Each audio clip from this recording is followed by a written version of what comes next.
Hello दोस्तों, welcome to first class education. स्वागत है आपका हमारी क्लास में। आज का हमारा टॉपिक है कोविड-19 वायरस। फ्रेंड, क्या ये सही है कि ये इतना ख़तरनाक है? क्या ये सही है कि लोगों को मार रहा है, या मीडिया बड़ा चढ़ा कर बता रही है?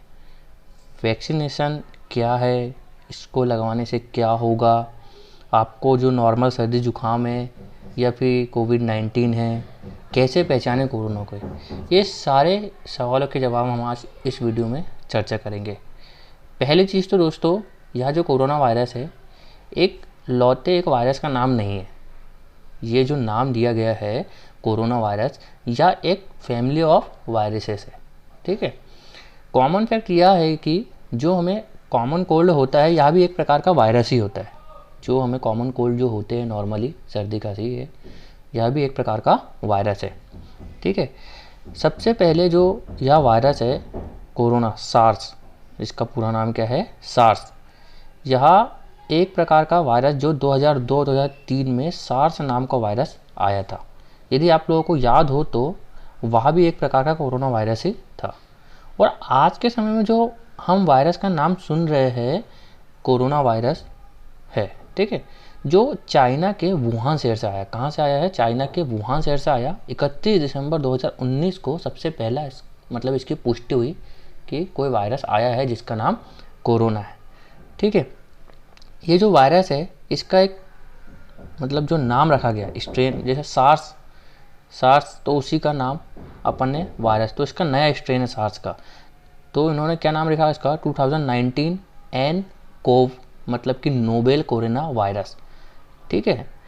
यह वायरस दिखने में कुछ ऐसा है कि ज़्यादा से ज़्यादा जो वायरस है अधिकतर जानवरों से ही फैलते हैं। जैसे कि अभी जो वायरस आया है, इसका जो सोर्स यदि माने तो यह भी एक जानवर से, जैसे कि सार्स के लिए एक चमगादड़ सोर्स था। जो सार्स 2002-2003 में आया था, वह एक चमगादड़ से हुआ था जो ह्यूमन में फैला था, ह्यूमन टू ह्यूमन फैलता है। ठीक है।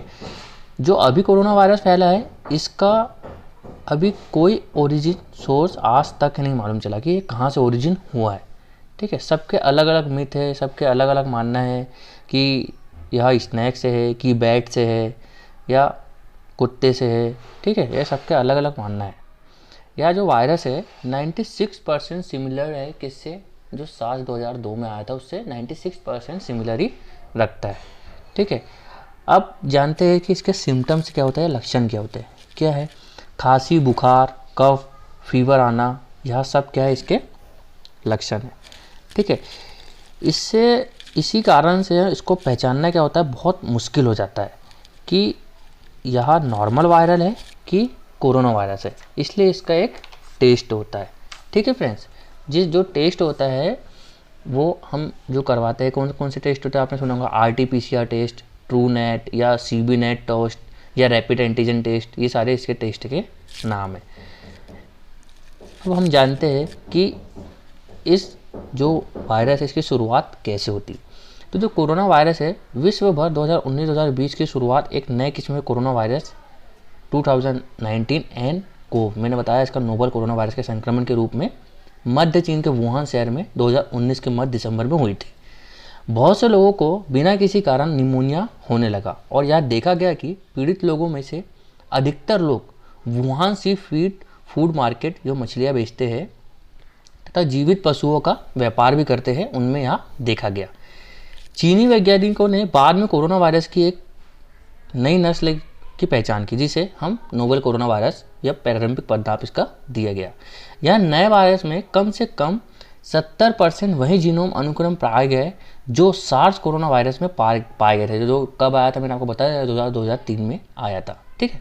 संक्रमण का पता लगाने के लिए एक विशिष्ट नैदानिक PCR परीक्षण टेस्ट, मैंने आपको बताया RT-PCR, रैपिड एंटीजन और ट्रू नॉट या CB नॉट, इस प्रकार के टेस्ट हुए। ठीक है फ्रेंड्स। आगे चलते हैं हम। जो सीधे बाजार से जुड़े हुए थे, उन लोगों में से भी इस प्रकार का वायरस पता लगा जो सीधे मार्केट से नहीं जुड़े हुए हैं।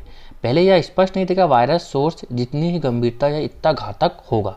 कुछ इस प्रकार से का फोटो में देख सकते हैं जो वायरस दिखता है। ठीक है। अब इसके कुछ लक्षण जो महत्वपूर्ण जो लोगों में हमको देखे गए, जो जैसे कि हमारे वैज्ञानिकों ने बताया, नए कोरोना वायरस संक्रमण वाले लोगों में जोखिम के बाद लक्षण 2 से 14 दिन तक के हो सकते हैं, जैसे कि खांसी, सांस लेने की तकलीफ या सांस लेने में कठिनाई। नए कोरोना वायरस संक्रमण के लक्षणों की गंभीरता एक व्यक्ति से दूसरे व्यक्ति में भिन्न होती है। कुछ हल्के होते हैं, लेकिन यदि दूसरे व्यक्ति में जाता है तो वह थोड़ा कम खतरनाक होता है। कुछ गंभीर होते हैं, यहाँ तक कि मृत्यु भी हो जाती है कुछ में। इस बीमारी को गहराई से समझा जा सकता है, लेकिन गंभीर रूप से बीमार रोगी बुजुर्ग है या अन्य गंभीर बीमारियों से पीड़ित है, यह स्थिति इन्फ्लुएंजा जैसी अन्य सांस की बीमारियों के गंभीर रूप से रोगियों के समान है। ठीक है। अब 23 जनवरी 2020 को विश्व स्वास्थ्य संगठन ने प्रकोप को अंतर्राष्ट्रीय चिंता का एक सार्वजनिक स्वास्थ्य आपातकाल घोषणा करने के खिलाफ फैसला किया। आप WHO के बारे में जानते होंगे फ्रेंड्स। WHO की जो शुरुआत है 7 अप्रैल 1948 को होती है। ठीक है। WHO वह संस्था है जो हमारे पूरे विश्व लेवल पर स्वास्थ्य विभाग है हमारे, या स्वास्थ्य सुविधा है, उसको सुधारने की कोशिश करता है। ठीक है फ्रेंड्स। यदि हम आज भारत की बात करें तो हमारे स्वास्थ्य मंत्री कौन है? डॉक्टर हर्षवर्धन सिंह है। और WHO के जो मेन CEO है या कार्य निदेशक है वो है डॉक्टर टेड्रोस। ठीक है फ्रेंड्स। इसका जो मुख्यालय है वह कहाँ पर है? जेनेवा में है। चलिए आगे जानते हैं हम। तो WHO ने क्या किया? आपातकाल किया कि 23 जनवरी को घोषणा कर दी इसकी।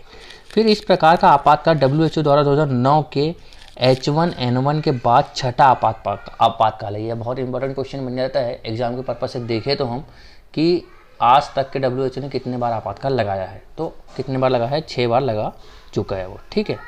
कोरोना वायरस सस्पेक्ट, आज सस्पेक्ट बना हुआ है कि कोरोना वायरस किससे आया है। ठीक है। चलिए आगे बढ़ते हैं। अब कोरोना वायरस के हम कुछ बचाव के उपाय देख लेते हैं। बचाव के उपाय देखें तो हाथ धोना, ठीक है, श्वसन स्वच्छता, संगरोधक क्वारंटीन होना या विदेशी नागरिकों का निष्कासन। ठीक है। यदि हमारे यहाँ से कोई बाहर से नहीं आए तो हम बच सकते हैं। या श्वसन स्वच्छता, आप बार बार ऑक्सीजन या बहुत सारे आपके योगासन होते हैं वो करिए। ठीक है। इससे हमारी ऑक्सीजन लेवल बना रहेगा। ठीक है फ्रेंड्स। अब हम लास्ट हमारा पॉइंट जानते हैं कि वैक्सीन क्या है, वैक्सीन क्या करती है। ठीक है। यह जो एक वैक्सीन आपके शरीर को किसी बीमारी, वायरस या संक्रमण से लड़ने के लिए तैयार करती है। वैक्सीन का मतलब क्या है कि वह आपके शरीर को किसी भी बीमारी या वायरस से लड़ने के लिए आपको तैयार करती है। वैक्सीन में किसी जीव के कुछ कमजोर या निष्क्रिय अंश होते हैं जो बीमारी का कारण बनते हैं। ठीक है। जो वैक्सीन होती है वह किसी जीव के कमजोर या निष्क्रिय अंश होते हैं जो बीमारी का कारण बनते हैं। जैसे अभी कोरोना वायरस है हमारे को अंदर हो गया, वैक्सीन के अंदर भी कोरोना वायरस के ही कुछ अंश डाल दिए जाते हैं और उसका केमिकल टेस्ट होता है, सब लैब टेस्ट में होता है, फिर वैक्सीन तैयार की जाती है। और जब वह हमको वैक्सीन दी जाती है, मान लो हमने स्वस्थ मनुष्य को वैक्सीन दी, अभी स्वस्थ मनुष्य में लगती है वैक्सीन, तो जब ये हम स्वस्थ मनुष्य को वैक्सीन देते हैं तो वह अंदर जाके काम क्या करती है? वह एंटीबॉडीज़ का निर्माण करती है। और एंटीबॉडीज़ जैसे ही निर्माण हो जाता है तो हमारी जो प्रतिरोधक क्षमता होती है हमारी बीमारी से लड़ने की वह बढ़ जाती है। अब मान लो जिस व्यक्ति को वैक्सीन लग गई है, यदि उसको कोरोना वायरस होता है तो जो एंटीबॉडीज़ है वह उससे फैमिलियर हो जाती है, क्योंकि उनको पता रहता है कि पहले से ये चीज़ हमारे अंदर मौजूद है, क्योंकि हमने तो जो वैक्सीन दी थी उसके साथ वायरस अंदर इंक्लूड किया था। तो उससे क्या होता है? फैमिलियर होता है और उससे हमारी लोगों की मतलब लड़ने की क्षमता बढ़ जाती है। ठीक है फ्रेंड्स। चलिए आगे देखते हैं। ये शरीर के इम्यून सिस्टम यानी प्रतिरक्षा प्रणाली को आक्रमणकारी वायरस की पहचान करने के लिए प्रेरित करते हैं, जैसे कि मैंने आपको बताया, और उनके खिलाफ शरीर में एंटीबॉडीज बनाते हैं जो बाहरी हमले से लड़ने में हमारे शरीर की मदद करते हैं। आई होप फ्रेंड्स आपको यह समझ में आ रहा होगा। आपको समझ में आता है तो हमारे चैनल को सब्सक्राइब कीजिए और हमारे वीडियो को ज़्यादा लोगों में शेयर कीजिए। यही मेरी आपसे रिक्वेस्ट है। चलिए आगे चलते हैं। वैक्सीन कुछ ऐसी इस प्रकार से। चलिए वैक्सीन कैसे बनाई जाती है? तो जब एक नया रोगजनक या पैथोजन जिसको बोलते हैं हम, जैसे कि एक जीवाणु, विषाणु, परजीवी या फंगस शरीर में प्रवेश करता है तो शरीर का एक उपभाग जिसे एंटीजन कहा जाता है वो उससे लड़ने के लिए एंटीबॉडीज़ का उत्पादन शुरू कर देता है। हमने बताया जैसे कि जो रोगजनक जैसे वायरस आ गया अभी कोरोना वायरस, जैसे कि एक जीवाणु है, विषाणु है, परजीवी जो भी है, तो अभी विषाणु है। यदि यह फंगस शरीर में प्रवेश करता है तो शरीर का एक उपभाग जिसे एंटीजन कहा जाता है वह इससे लड़ने के लिए एंटीबॉडीज़ का उत्पादन शुरू कर देता है। ठीक है फ्रेंड्स। आगे चलते हैं हम। अब हम देखते हैं कि हमारे भारत में कौन कौन सी वैक्सीन है। ठीक है फ्रेंड्स। पहले हम जान लेते हैं कि भारत में कितनी लहरें आ चुकी है। चलिए आगे देखते हैं। पहले हम वैक्सीन के बारे में जान लेते हैं। ठीक है। चलिए सबसे पहली कोविशील्ड जो ऑक्सफोर्ड एस्ट्राजेनेका कोविड-19 टीका है। किन्ने है, एस्ट्राजेनेका कोविड-19 टीका है। इसका कोड नेम है AZD1222 और ब्रांड नेम है कोविशील्ड और वैक्सजेवियर के तहत बेचा जाता है। कोविड-19 की रोकथाम के लिए एक वायरल वेक्टर टीका वैक्सीन है और ऑक्सफोर्ड विश्वविद्यालय और एस्ट्राजेनेका द्वारा विकसित की गई एक संस्था है। ऑक्सफोर्ड विश्वविद्यालय आप जानते होंगे और एस्ट्राजेनेका एक संस्था है के द्वारा यह विकसित किया गया है। इस टीके को क्या करते हैं, इंट्रामस्क्यूलर इंजेक्शन द्वारा दिया जाता है। जो इंजेक्शन होता है स्पेशल इंजेक्शन जो है, ठीक है, इसके द्वारा दिया जाता है और इसमें एक वेक्टर के रूप में संशोधित चिंपांजी एडिनोवायरस के रूप में उपयोग किया जाता है। पहली खुराक के 22 दिनों में रोग सूचक कोविड-19 को रोकने की वैक्सीन की प्रभावशीलता 76% और दूसरी खुराक के बाद इसकी 81% आपकी संभावना होती है कि यह आपको सेव कर चुका है। ठीक है फ्रेंड्स, चलिए आगे जानते हैं। अब भारत में निर्माण, serum institute of India, Bharat का जो सीरम इंस्टीट्यूट है वह इसका निर्माण करता है। भारतीय संस्था जो टीके सहित प्रतिरक्षा दवाओं का एक प्रमुख निर्माता है, कौन सा, सीरम इंस्टीट्यूट। इसकी स्थापना होती है 1966 में और इसमें साइरस अदार पूनेवाले ने ही की थी। ठीक है, इसके जो मेन है अदार पूनावाला जो है इनके CEO है। ये company holding Poonawalla investment and industrial की ओर से एक सहायक कंपनी है। ठीक है, अब कोविशील्ड के फ़ायदे क्या है, आप जानते हैं इसके फ़ायदे। कोविशील्ड, कोवैक्सीन और कोविशील्ड एक दूसरे से एकदम अलग है। एक हमारी दूसरी भी वैक्सीन है कोवैक्सीन, इसके बारे में आगे जानेंगे। ठीक है, तो कोवैक्सीन और कोविशील्ड एक दूसरे से एकदम अलग है। ऑक्सफोर्ड एस्ट्राजेनेका द्वारा डेवलप कोविशील्ड के इस वैक्सीन को कई और भी देशों में दिया गया है। ठीक है, कोविशील्ड का प्रभाव क्या है, वहीं कोविशील्ड का एफकेसी रेट जो है या हमारा सही सेफ वाला जो रेट है वह 70%, जिसमें तकरीबन जो फर्स्ट डोज का है जिसमें तकरीबन 1 महीने और दूसरी डोज 90% तक बढ़ाया जा सकता है तथा यह सिर्फ जैसे कि बोले तो पहला डोज आपको 70% तक की और दूसरा डोज लगने के बाद 90% तक के आपकी शरीर की सुरक्षा करता है। ठीक है फ्रेंड्स, और अब हम ये भी देख लेते हैं कि भारत में जो दोनों वैक्सीन है कोवैक्सीन और कोविशील्ड, इन दोनों के 2 डोज वाली है। सिंगल डोज की अभी कोई वैक्सीन नहीं आई है। सारी की सारी जो वैक्सीन बनी है अभी 2 डोज की बनी है। सबसे पहली वैक्सीन किसने बनाई, तो वह रूस ने बनाई, स्पुतनिक 5 या वी। ठीक है, कोविशील्ड के साइड इफेक्ट जान लेते हैं। कोविशील्ड में भी एक प्रभावशाली या वैक्सीन है, लेकिन कई देशों में इसके साइड इफेक्ट को लेकर सवाल खड़े हो चुके हैं। कई मामलों में इसको देखा गया है कि इसमें कुछ प्रभाव पड़ा है। कोवैक्सीन का निर्माण कौन करता है, कोवैक्सीन का जो निर्माण है वह भारत बायोटेक ने Indian council of medical research ICMR और पुणे स्थित नेशनल इंस्टीट्यूट ऑफ बायोलॉजी है के साथ मिलकर किया है। ठीक है फ्रेंड, यह कोवैक्सीन का। इससे पहले हमने क्या देखी, कोविशील्ड देखी और अब हम देख रहे हैं कोवैक्सीन। कोवैक्सीन के फायदे की बात करें तो शुरुआत में कोवैक्सीन पर काफ़ी उंगलियां उठाई गई थी, लेकिन अब दुनिया भर के एक्सपर्ट ने इस वैक्सीन की कार्य क्षमता की प्रशंसा की है और इसको बढ़ावा दिया है। अब वैक्सीनेशन के प्रभाव की बात करें तो वैक्सीन और जो कोवैक्सीन है और कोविशील्ड है, दोनों ही वैक्सीन का प्रभाव काफ़ी अच्छा है और यह दोनों ही WHO स्टैंडर्ड को मैच करती है। ठीक है फ्रेंड्स, अब कोवैक्सीन के साइड इफेक्ट की बात करें तो कोवैक्सीन और कोविशील्ड दोनों में ही रिएक्टोजेनिक साइड इफेक्ट के साथ आती है और इसमें इंजेक्शन साइड है जैसे कि दर्द, बुखार, ठंड लगना, ये नॉर्मल कंपन ये होता ही है। अब हम जानते हैं कि हमारे यहाँ अभी जो वायरस चल रहा है उसका एक नया रूप आया है, उसका क्या नाम दिया है, डबल म्यूटेंट। भारत में कोरोना के नए म्यूटेंट ने ज़्यादा कहर बरपाया है। ब्रिटेन, ब्राज़ीलियन और दक्षिण अफ्रीका में पाए गए स्ट्रेन डबल वैक्सीन है। अब हम जानते हैं तीसरी लहर की, कोरोना वायरस की तीसरी लहर क्या है।